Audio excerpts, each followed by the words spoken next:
trabalhando a percepção de tempo e espaço no ensino fundamental, nas disciplinas de História e Geografia. Projeto Integrador 4 da Univesp, do curso de Pedagogia.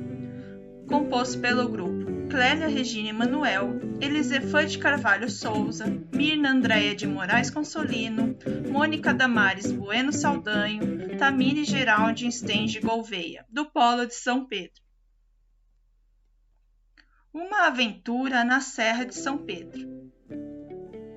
Uma história de um grupo de amigos e sua aventura pela Serra de São Pedro. Muitas descobertas, desafios e aprendizagens em meio à natureza. Esta história aconteceu há um tempo atrás, um pouco mais de 40 anos, no passado. Vamos lá, vamos começar? Esta é a paisagem da Serra de São Pedro. São Pedro é uma cidade considerada estância turística e está localizada no interior do estado de São Paulo, aos pés da Serra do Itaqueri, onde se passa a nossa história. Eu estava passando as férias de julho na casa dos meus avós, na cidade de São Pedro. Eles moravam em um sítio no alto da serra. E em um lindo dia de sol, eu e o meu avô estávamos debaixo de uma árvore de jaracatiá, típica da região, quando ele começou a me contar esta história, que irei compartilhar agora com vocês. Era um grupo de 5 amigos adolescentes. Estavam passando o final de semana num sítio e decidiram sair para conhecer uma cachoeira na encosta leste da cidade de São Pedro. Arthur, que era o mais velho, liderava o grupo e informou que eles deveriam chegar ao local antes do sol se pôr e que já havia ido à primeira cachoeira quando era criança, na companhia de seu pai, e que se lembrava da trilha, do caminho para chegar até a cachoeira, e que deveriam levar aproximadamente 1 hora caminhando para ir e mais 1 hora caminhando para voltar. No total, seriam 2 horas, além das que passariam lá no local. Enquanto caminhavam no interior da serra, cercados pelas árvores e por toda aquela vegetação natural, Arthur se lembra das conversas com seu pai e começa um diálogo com seus amigos. O Arthur diz: vocês sabiam que essa mata onde nós estamos é parte da Serra do Itaqueri? Então a Alice responde que já tinha ouvido falar algo sobre isso. E o Guilherme diz: Itaqueri? O que isso significa? Então o Arthur responde para todos: Itaqueri é o nome da serra. Tem esse nome porque os índios moravam aqui há muito tempo atrás.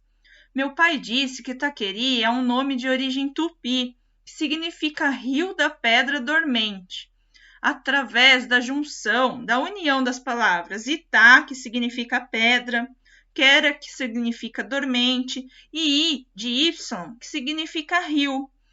Então Alice fica surpresa e diz: é verdade, lembro-me da professora de geografia falar sobre isso na escola. O Guilherme estranha, porque não sabia que tinha índios aqui na serra. Então a Maria se pergunta: será que ainda tem índios por aqui? Será que eles ainda moram na floresta e utilizam a água da cachoeira onde nós vamos? Poderíamos até fazer amizade com eles, pois eles devem saber muito sobre essas matas e sobre os animais. Mas qual será o idioma deles? Então Arthur diz que seu pai falou que não há mais índios na Serra de São Pedro. Conforme os moradores atuais foram chegando, esses índios se afastaram. Isso já faz muito tempo.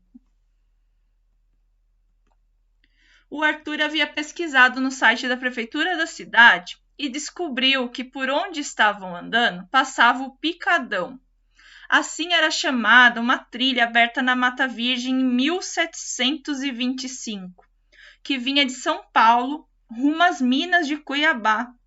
A trilha atravessava a selva, onde viviam diversas tribos indígenas. Nessas paragens predominavam os ferozes paiaguás, que costumavam atacar e até dizimar as caravanas dos que viajavam tanto por terra como pelos rios.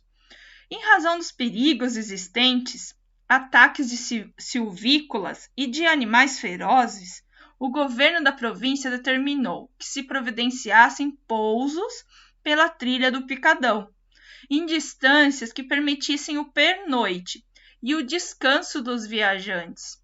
Nos pousos havia mantimentos, animais de carga disponíveis e água para toda a tropa. Eram outros tempos. Nossos avós e pais não eram nem nascidos. O Arthur também se lembrou que seu pai havia dito que no passado, há muito mais de 100 anos, antes da cidade ser como hoje, nem tinha rua direito e poucas pessoas moravam aqui.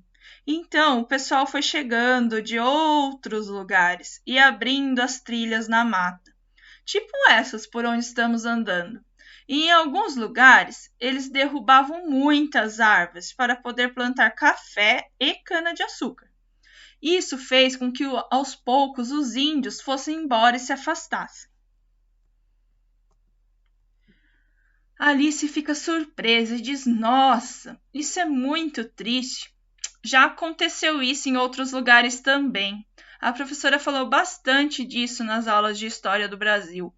Os índios moram aqui no nosso país antes do descobrimento pelos portugueses. Infelizmente, nem sempre esta relação foi amigável, não é mesmo? Ambos os lados se agrediram. Então a Maria reflete: Mas com a briga, os índios ficaram tristes e foram embora? A Maria não entende por que isso aconteceu e ela sugere para os amigos que eles podem pesquisar mais no museu da cidade e na biblioteca. Também podem perguntar para alguns moradores mais antigos e saber sobre suas memórias e de seus parentes também.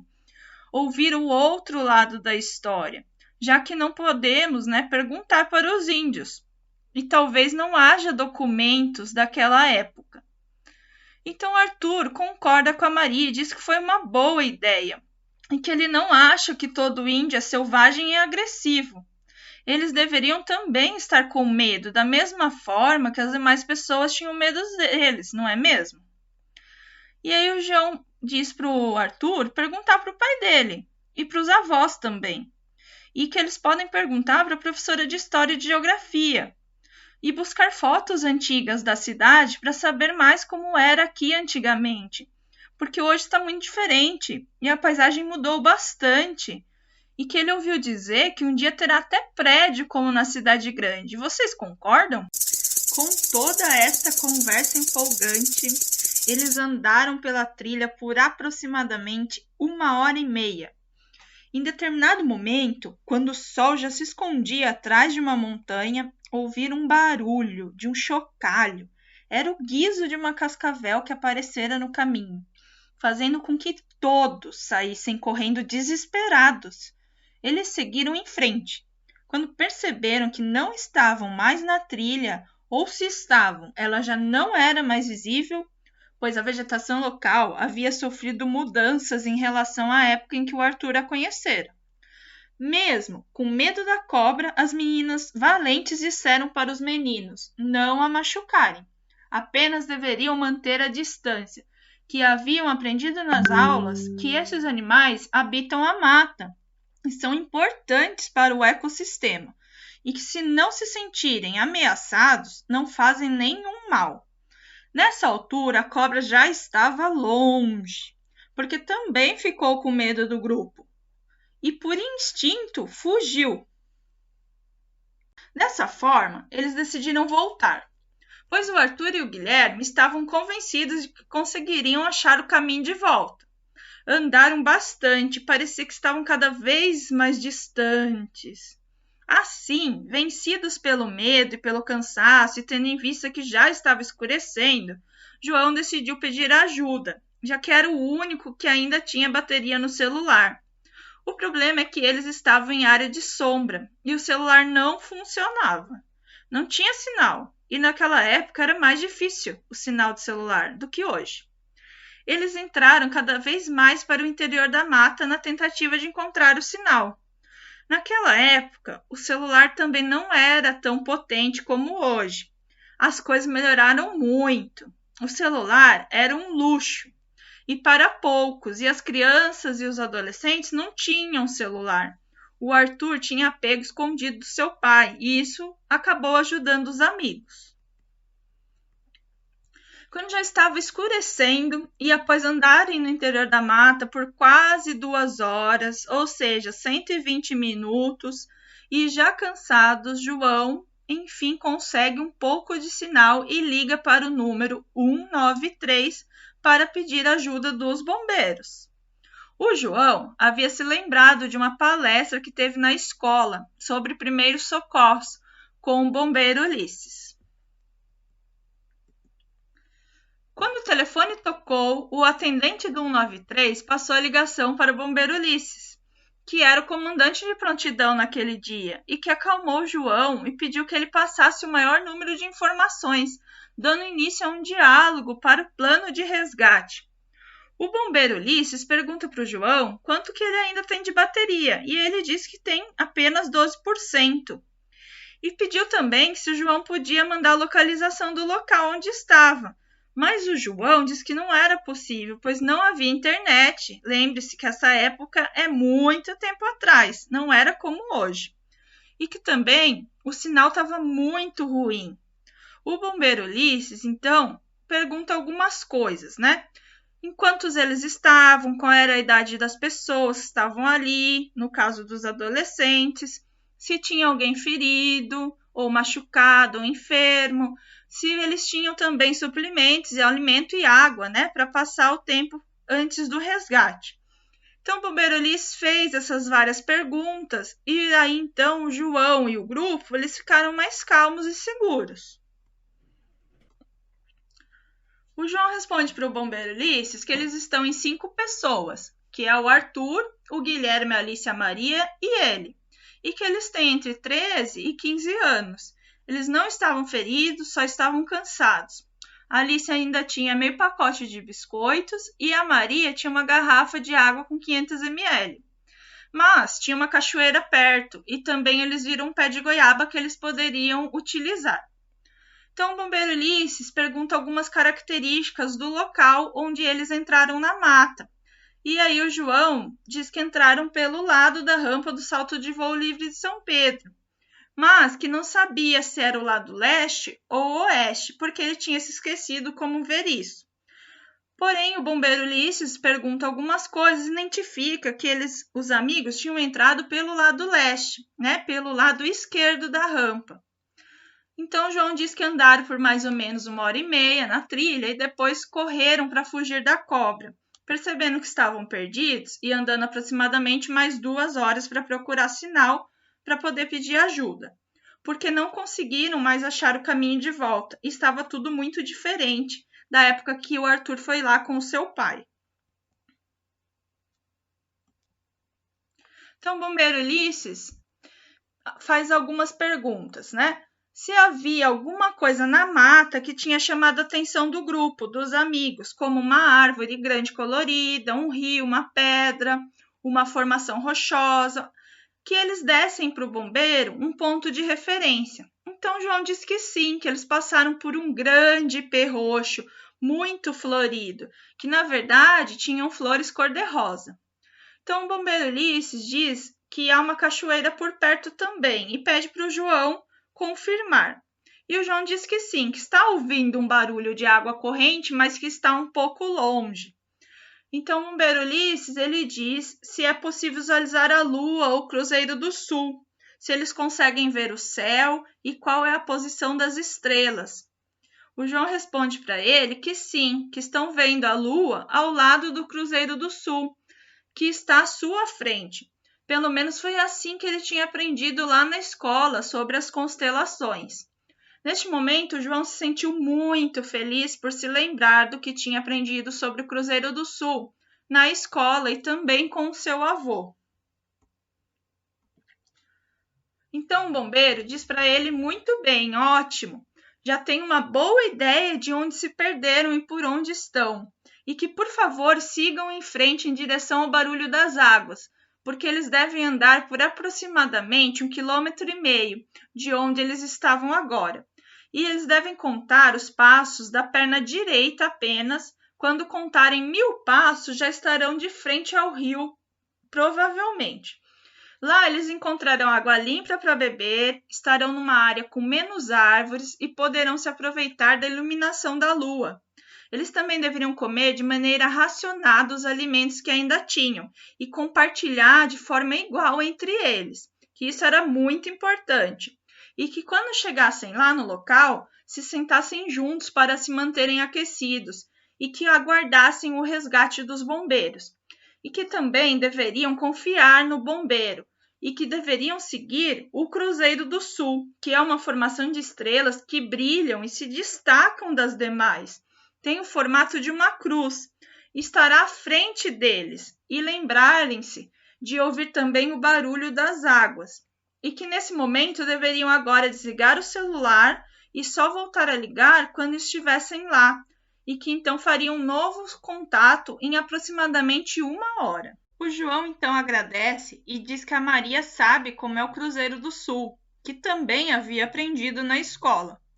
Após o João desligar o telefone, a Maria fala para os amigos que o Cruzeiro do Sul nunca muda e que parece também com uma pipa, um guarda-chuva ou uma cruz.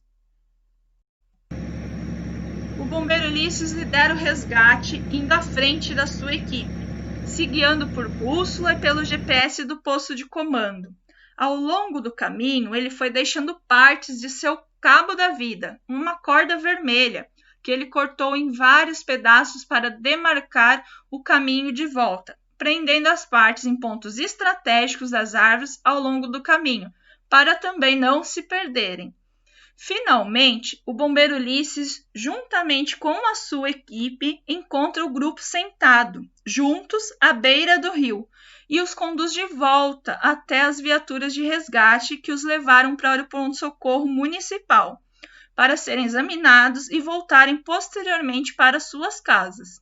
Os familiares dos amigos, a essa altura, já estavam aguardando eles no pronto-socorro da cidade, pois estes, preocupados, já tinham entrado em contato com a guarda, que também já sabia do caso dos adolescentes perdidos. Na verdade, a notícia havia se espalhado por toda a cidade.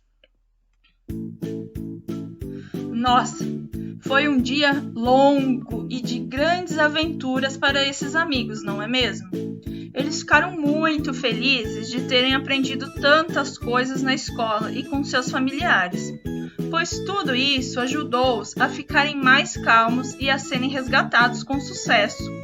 Ao voltarem cada um para suas casas, todos estavam ansiosos para descobrir mais sobre a cidade onde viviam, sobre os índios, os povos originários, sobre os bichos, sobre as cachoeiras, queriam saber da história da cidade e visitar o museu e a biblioteca. Vocês já foram lá? E também visitar os bombeiros para agradecer a ajuda e a palestra que deram na escola. Também queriam contar para os outros colegas e para suas professoras sobre a aventura que tiveram e como usaram os conhecimentos aprendidos. Descobriram que as tecnologias facilitam a vida, mas que o conhecimento é fundamental, pois se não houvesse o celular, ou o sinal, ou a bateria, como seria esse resgate? Já pensaram nisso? Bom, esta é uma pergunta que ficará para os amigos fazerem ao bombeiro Ulisses. No final, os amigos aprenderam que o conhecimento é um bem precioso para a vida e ajuda muito nos momentos de perigo. Então, passaram a participar mais das aulas e a prestar muita atenção em suas professoras, pois sabiam que um dia poderiam precisar do que aprenderam na escola e também em casa.